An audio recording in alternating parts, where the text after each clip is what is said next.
2 qo sengibuyele futhi umabuye yavula sikhathele sodlala wena lapha wena kade uchancasa ngumuka nje ngithule ngithethu amafayili akho ngiwaphethe uyozothi shwele Nkosi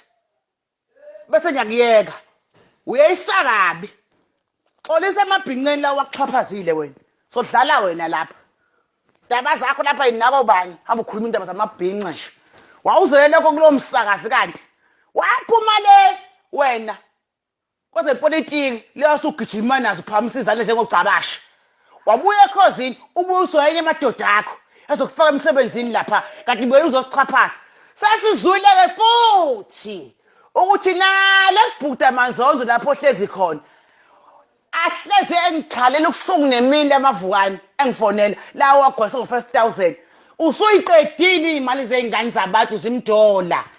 5000 ofuna kuze ubakhuphule ushintshe i-trade net apho nje izimali zeingane zabantu zinyembezi ugange ingane zabantu ngabe bona zaniletembe noma Ngcobo bayazi le ndaba yakho zimdola lepkilinga mekheli lapho Ukhozini wena lo lakho sokwabiyela lapha ukwaqulu lapha kwamfishi lapha hey ntombazana ungavumi ukuvula indaba zakho thini ngomkhaya wami ubhengu thini ngase mntubatuba owambhubhisa naye umbhubhisa hey ngoba mfishifisha niphoxe bafana have ngichafuza nje chaphosini hey ingulube leyo bhukuda wonke umuntu hey simtala webeyela wequlu ngangilokothi ngiphethe ifala lakho mina phuma emabhinqeni xolisa amabhinqa oyachaphazile lapho kulomsakazi wakho lapho usakaza khona odali bakho ngiyabuya ngopart 3 mawushathi usile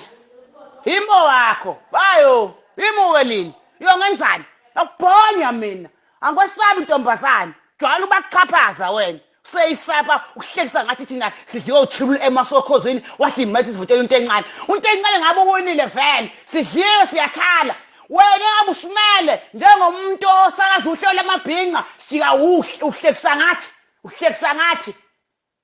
ngathi uthini ngaleya nyanga leyana